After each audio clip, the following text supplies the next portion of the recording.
شادی کہتے ہیں تو شادی رحمۃ اللہ علیہ کہ میرے شیخ میرے ساتھ بیٹھے ہوئے تھے، کشتی میں ناؤ میں چل رہے تھے پانی کے اندر، تو انہوں نے جو ہے مجھے پر روئے آپ پانی کے اوپر کشتی جو چل رہی تھی، انہوں نے مجھے دو نصیحت کی شیخ سعدی کے شیخ نے شیخ سعدی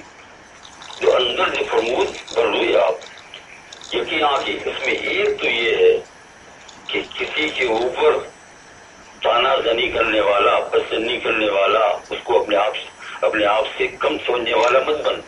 اور دوسرا کیا ہے کہ اپنے اندر فخر کو مت آنے دی، دو نصیحت۔ اب ہم نے تو ایسا سمجھا کہ پوری مسجد کے اندر چلو 10 ہوں گے، 10 میں ہی ہوں تہجد پڑھنے والا،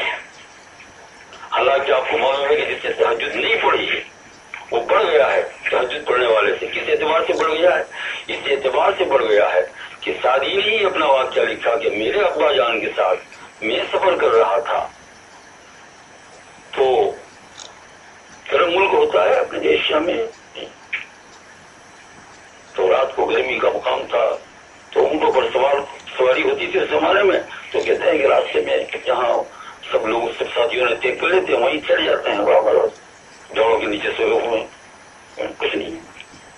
کھانا کھایا جوڑوں کے پر نیچے بیٹھ کے یہ ہوا، پھر صبح کسی نے یہاں بستر لگا دیا، کسی نے یہاں لگا دیا، کسی نے یہاں لگا دیا،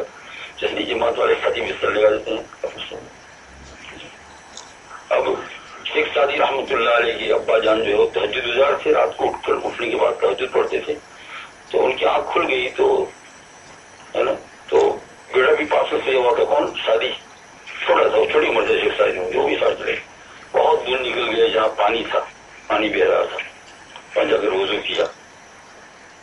اور کہا یہی کھڑے ہو کر نماز پڑھتا کہ سونے والے کو ڈسٹرب نہ۔ تو بیٹے نے ابا جان سے کہا کہ ابا جان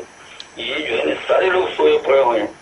اگر یہ بھی لوگ اٹھ جاتے ہو تو رکعت تہجد کی پڑھ لیتے۔ تو آپ نے کہا خاموش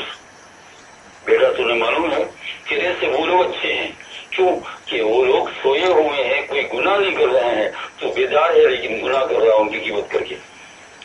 تو گناہ میں مشغول ہے، تہجد ہے تو کیا ہو گیا؟ ہم کو یوں دی مارا شیطان نے،